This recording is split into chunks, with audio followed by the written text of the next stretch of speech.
नमस्ते। थर्ड आई में आपका स्वागत है। एक गंभीर बात है और वो गंभीर बात इसलिए कि जिसको कहते हैं ना, बीटिंग बिहाइंड द बुश से काम नहीं चलेगा। कोरोना के समय मुझे ठीक से याद है कि एक लड़की का वीडियो वायरल हुआ था जो कुछ पागलों की तरह गो कोरोना गो कर रही थी। आज शायद इस देश के नागरिकों को कुछ लीडर के लिए गो so and so, go so and so उस पागलपन की हद तक कहना होगा, नहीं तो इनके कान तक ये आवाज नहीं पहुंचेगी। मैं आज इसलिए एक पुराना वक्तव्य है लेकिन उसकी समीक्षा करना आवश्यक है। वो मणिपुर की बात है। अमित शाह जी ने जो डिटेल वक्तव्य सरकार की तरफ से मणिपुर पे आया, वो अमित शाह जी का आया। मोदी जी की तो जैसी आदत थी, उन्होंने उस पर लफाजी करके और कुछ कि हम मणिपुर के साथ खड़े हैं, हम मणिपुर के साथ हैं। अरे साथ खड़े हो तो काहे नहीं वहां कुछ कर रहे हो? मुंह जबानी जमा खर्च से थोड़ी होगा साथ खड़े हैं साथ खड़े हैं। खैर चलिए, उन्होंने अपने जो वक्तव्य दिया उससे ये बिल्कुल साफ जाहिर हो रहा है कि मणिपुर की समस्या तब तक नहीं हल हो सकती है जब तक मेरे हिसाब से अमित शाह साहब का इस्तीफा नहीं होता है। क्योंकि देखिए, उसके दो तीन कारण हैं। अमित शाह साहब इस समय बीजेपी में, उनको बहुत से लोग चाणक्य बोलते हैं, और चाणक्य जब बोलते हैं तो उसका रेफरेंस पॉइंट उनका लगातार इलेक्शन जीतना और चुनी हुई सरकार को गिरा के अपनी सरकार को येन केन प्रकरण बनाने की जो उनकी एक जिसमें माहिर हैं वो, उसको कहते हैं। जिस तरह से ईडी सीबीआई का दुरुपयोग करते हैं विपक्षी को डराने के लिए, विपक्षी को धमकाने के लिए, विपक्ष की सरकार तोड़ने के लिए, इस रेफरेंस में चाणक्य कहते हैं। चाणक्य को जब हम लोग बड़े हो रहे थे तो चाणक्य को बहुत पॉजिटिव, हिंदुस्तान का एक ऐसा स्टेट्समैन बोला जाता था, इस तरह का गुरु बोला जाता था जो पॉजिटिव बातें करता था। दूसरा, अमित शाह की ये हैसियत है कि भाई वो अमित शाह वहां आते हैं तो वो जीतते उस स्टेट में जाके ऐसी व्यू रचना करते हैं कि बीजेपी जीत जाती है।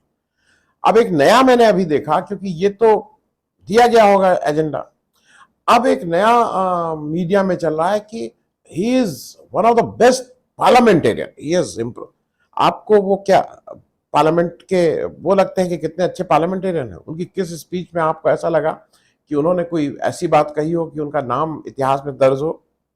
लेकिन वो भी एक अब नैरेटिव चलाया जाने लगा, और उसको कुछ बहुत ही मतलब जिसको कहते हैं एक्सपीरियंस, अनुभवी पुराने लोग भी इसको इंडोर्स कर रहे हैं।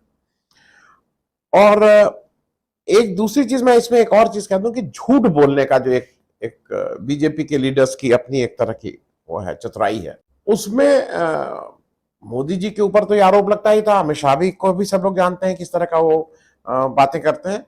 लेकिन कुछ ऐसे लीडर जिनको उनके बीजेपी में लीडर होने के कारण नहीं, जैसे उसमें से राज्यवर्धन सिंह राठौर है, खिलाड़ी रहे हैं और फौज में रहे हैं, इसलिए उनके ऊपर लोगों का विश्वास ज्यादा, मेरा भी विश्वास था। अब वो भी वहां बैठ के पार्लियामेंट में खड़े होके अगर उनको झूठी बोलना, उन्होंने मणिपुर वाले उस नो कॉन्फिडेंस मोशन में झूठ बोला। उन्होंने बोला कि 2008 का जब ओलंपिक हुआ था तो कोई नहीं गया था, झांकने नहीं गया था। और अभिनव बिंद्रा ने अपनी किताब, मतलब ये रेफरेंसेस हैं इसके, ब्रिजेंद्र सिंह का जो बॉक्सर थे, उनके, इन लोगों के रेफरेंसेस हैं, आज के नहीं, कि कैसे 2008 के ओलंपिक में सोनिया गांधी गई थी, सब लोग मिलने गए थे उनसे। अब इस झूठ को बोल के वो अपने पॉइंट स्कोर कर सकते हैं। लेकिन राज्यवर्धन राठौर साहब, आपका कंपटीशन वहां अनुराग ठाकुर और स्मृति ईरानी से, आप इस रेस में क्यों हिस्सा ले रहे हैं जिस रेस को आप जानते नहीं है? ये गंदगी की रेस के लिए आप नहीं बने हैं। आप फौजी हैं, आप खिलाड़ी हैं, आप इन सब चीजों में बिना बात के हिस्सा ले रहे हैं। मुझे ऐसा लगता है कि अगर उनको कहीं भी बुद्धि कोई देगा, उनका जानने वाला, ये जो मैं कितना खराब बोल सकता हूं, मैं कितना गंदा बोल सकता हूं, मैं कितनी गाली दे सकता हूं, मैं कितना झूठ बोल सकता हूं, इस प्रतियोगिता में राज्यवर्धन सिंह राठौर को शामिल नहीं होना चाहिए, मुझे ऐसा लगता है। मैं एक चीज और कहूंगा, अभी आपने कल करण थापर का एक आर्टिकल आया है, टेलीग्राफ में आया और जगह भी आया ही हो, मैं उससे भी कुछ चीजें लूंगा जो आज आपसे बात करूंगा। मुख्य यह है कि वहां पे जो मणिपुर का आज जो मुख्य मांग है और मणिपुर की समस्या हल कैसे हो, इसका जो पहला कदम है, उसमें ऐसा माना जा रहा है कि वीरेंद्र सिंह को, जो वहां के मुख्यमंत्री हैं, उनको वहां से हटना चाहिए। अब वो इस्तीफा देंगे, क्योंकि एक बार तो उन्होंने वो नाटक किया था कि इस्तीफा लेके आए थे और उन्होंने कहा था कि मणिपुर की महिलाओं ने उनका इस्तीफा लेके फाड़ के फेंक दिया और इसलिए वो इस्तीफा नहीं दे पाए, या उनको उनके पद से बर्खास्त किया जाएगा। हिंदुस्तान में इस तरह की हिस्ट्री नहीं है। अपनी ही सरकार को बर्खास्त करने का एक, जो इन लोग पुरानी हिस्ट्री ढूंढते हैं, इंदिरा गांधी ने पंजाब में अपनी सरकार को बर्खास्त किया था। डबल इंजन सरकार आज के मायने में थी वहां। दूसरा, मुझे ऐसा लगता है कि अमित शाह साहब ने अपने वक्तव्य में बिल्कुल साफ साफ बोला है कि मैं वीरेंद्र सिंह को हम लोग इसलिए नहीं हटा रहे हैं क्योंकि ही इज कोऑपरेटिव।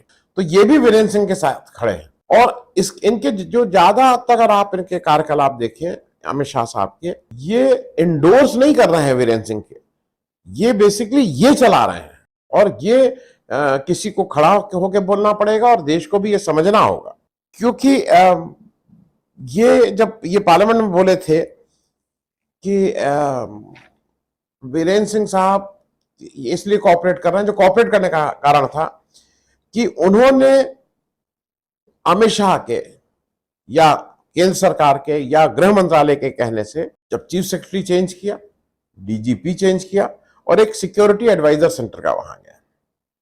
ये बात मैं इसलिए बोल रहा हूं कि ये साफ साफ कह रहे हैं अमित शाह कि भाई मैं चला रहा हूं, it is me who is doing it. ये 7-8 मई के करीब, 3 मई को वायलेंस टेक्निकली शुरू होता है, 7-8 मई के करीब वहां का चीफ सेक्रेटरी ये बदलते हैं, जोशी साहब को भेजते हैं केंद्र से, मतलब बिल्कुल इनके हैंडपिक लोग हैं। फिर ये वहां का डीजीपी बदलते हैं लास्ट वीक ऑफ मई या फर्स्ट वीक ऑफ जून में, वो भी राजीव सिंह साहब जाते हैं। कौन है? सीआरपीएफ के डीजीपी, इनके बिल्कुल खास, सीआरपीएफ बिल्कुल मतलब रोज बात होती होगी इनकी, और सीआरपीएफ के हाथों ही ये बहुत से काम इस तरह के करवाते हैं। फिर ये क्या करते हैं, ये वहां एक सिक्योरिटी एडवाइजर नियुक्त करते हैं, कुलदीप सिंह।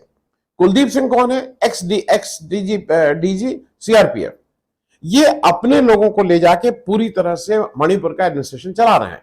तो ये कहना कि आज की तारीख में वहां वीरेंद्र सिंह का राज चल रहा है, ये झूठी बात है। वहां पे राज केवल और केवल अमित शाह का चल रहा है। गवर्नर एक सहृदय महिला है, लेकिन है वो बीजेपी द्वारा अपॉइंटेड, और करेंगे वही जो बीजेपी की केंद्र सरकार कहेगी। अब ये साफ है कि वहां की सरकार कौन चला रहा है, वो वीरेंद्र सिंह नहीं है, वो अमित शाह साहब है। मुझे ऐसा लगता है कि अमित शाह साहब को, बीजेपी को, मोदी जी को चुनाव के माइंडसेट से बाहर आना होगा। हर चीज चुनाव में नहीं तौली जाती है। देश को चुनाव से मत तौलिए, देश टूट रहा है।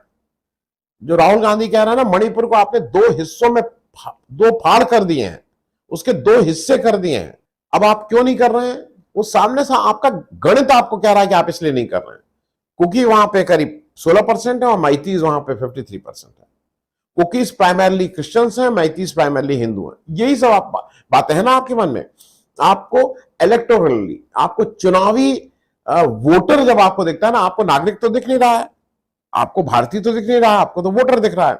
और वोटर में आपको लग रहा है कि 16%, 53% वाले के साथ उसकी जातियों का भी साथ दो, तो 16% के साथ मैं क्यों खड़ा हूं, मेरे वोट खराब होंगे।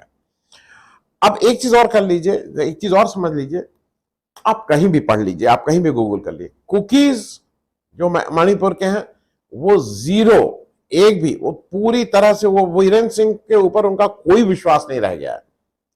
कोई भी पीस वार्ता वो वीरेंद्र सिंह को नहीं मान रहे हैं। मैतीज जो है, उनकी भी एक बात मैं आपको समझा दूं। मैतीज का ये गूगल आप इसलिए करिएगा, ये समझिए ये लोग कौन है। मैतीज का एक वहां पे एक चीफ है प्रमोद सिंह। प्रमोद सिंह जो है वो मैती लेपुन, LEEPUN, मैती लेपुन के चीफ है। और उनका एक हालिया बयान आया है।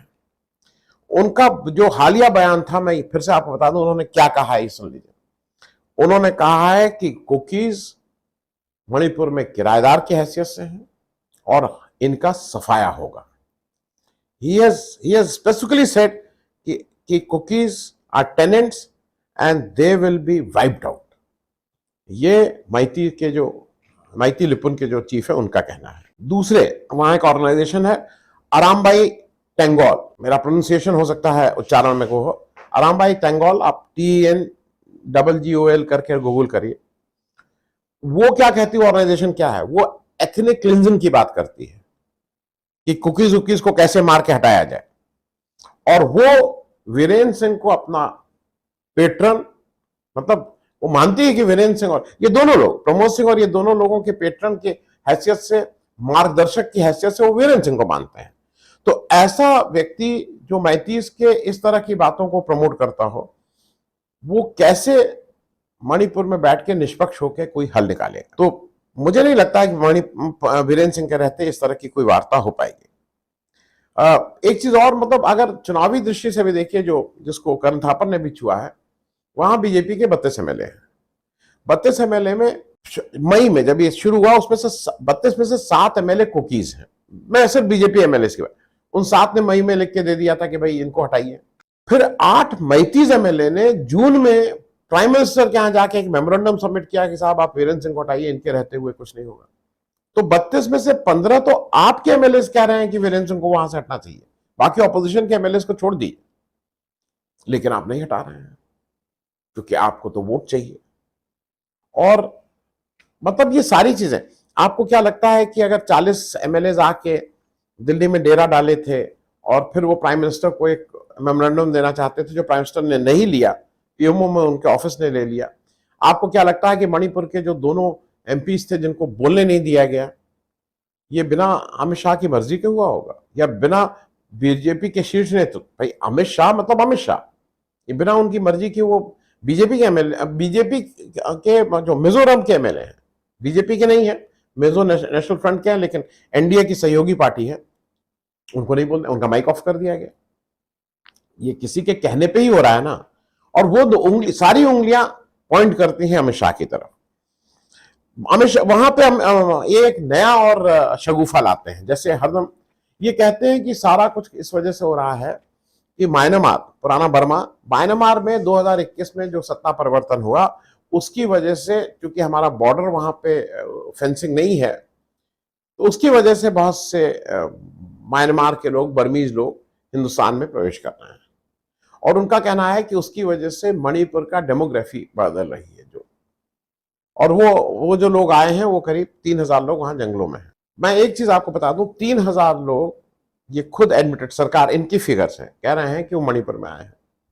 ये खुद ही कह रहे हैं कि जो मिजोरम, जो जनसंख्या के मामले में बहुत छोटा राज्य है मणिपुर के सामने, वहां 4500 आए हैं, वहां तो नहीं हो रहा है ये सब। आप यहां क्यों करवा रहे हैं? क्योंकि आपकी, जिसको कहते हैं ना, रोटी तभी सेक सकते हैं जब कहीं आग लगी हो, बिना आग की रोटी कैसे सेकी जाएगी, चुनावी रोटी। और दूसरी बात यह है कि वीरेंद्र सिंह हो चाहे अमित शाह हो, ये आज की तारीख में कुकीज को ऐसा लगता है कि ये 35 के साथ खड़े हुए हैं। क्योंकि पहला ये जो बात है कि म्यांमार से कुकीज आ रहे हैं यहां, ये जो नैरेटिव है इसको पुश कर रही है बीजेपी, मतलब ये 35 का आर्गुमेंट है। दूसरा 35 का आर्गुमेंट है कि ये सब लोग पहाड़ में और जंगलों में जाके अफीम की खेती करते हैं और स्मगलिंग करते हैं, इस तरह की बात है। अरे भाई, स्मगलिंग करते हैं, खेती करते हैं, पकड़ो उनको, सजा दो। तीसरा एक और इंपॉर्टेंट चीज है जो कल भी राहुल गांधी भी कहे और ये बहुत दिनों से चल रहा है, ये जो एक बीजेपी का माइंडसेट है ना कि आदिवासियों, ट्राइबल्स को ये वनवासी बोलते हैं। इनका भी एक संस्था है वनवासी आश्रम और क्या, ये आदिवासी और वनवासी में जमीन आसमान का अंतर है, ये समझ लीजिए। वनवासी जब आप करते हैं तो आप उनको कह देते हैं कि जंगल में ही रहो। आदिवासी का जो बेसिक वो है, they were the owner of this land. Originally आदिवासी यहां के लोग थे, आर्यंस बाद में आए, हम लोग बाद में आए और उन्होंने हमें इस यहां रहने की शरण दिया और तब हम भारतीय हुए और हिंदू हुए। आदिवासियों का ये देश है, दिस लैंड बिलोंग्स टू आदिवासी, दिस कल्चर बिलोंग्स टू आदिवासी। आदिवासियों ने अपने कल्चर के साथ जो भी सभ्यताएं आई उन्होंने अपने, तो आदिवासी इज अ लार्जर टर्म। आदिवासी एक तरह से original owner of that place है, original owner of that society और कल्चर है। आप उनको वनवासी करके, जो ग्रामवासी और गंवार में फर्क होता है, आप उनको गंवार क्यों बनाने की कोशिश कर रहे हैं? आप उनको वनवासी क्यों कह रहे हैं? मतलब वो वन में रहेंगे। आदिवासी अगर आज देश के हमारे राष्ट्रपति हैं तो हम सबके लिए फक्र की बात है। वो अलग बात है कि आप उनकी कोई बात मानते नहीं है, और सतपाल मलिक के अनुसार उनके यहाँ के अपॉइंटमेंट और बातचीत भी जब पीएमओ क्लियर करता है तब वो कर सकते हैं। आपने उनको बात नहीं करने दे रहे, वो अलग बात है, पर ये फैक्ट है कि ये देश आदिवासियों का है, पहला हक उनका है, तो उनको वनवासी मत बनाइए। और यही एक चीज आप मणिपुर में लार्जर अगर स्पेक्ट्रम को देखिए, लार्जर कैनवस को देखिए, तो आप कर रहे हैं। मेरे हिसाब से ज्यादा आवश्यक यह है कि आप सब लोग, हम लोगों को समझ में आए, ये वीरेंद्र सिंह ने ये सारा कुछ किया दिया अमित शाह का है, और अमित शाह जिस तरह की पॉलिसी को कर रहे हैं, तो उनका कम से कम मेरे हिसाब से तो इस्तीफा केंद्रीय मंत्रिमंडल से होना चाहिए। अगर वहां से भी नहीं है तो होम मिनिस्ट्री ऑफ होम से तो उनका हटना आवश्यक है, अगर मणिपुर में आप कोई पीस या समझौता चाहते हैं। थैंक यू सो मच, धन्यवाद।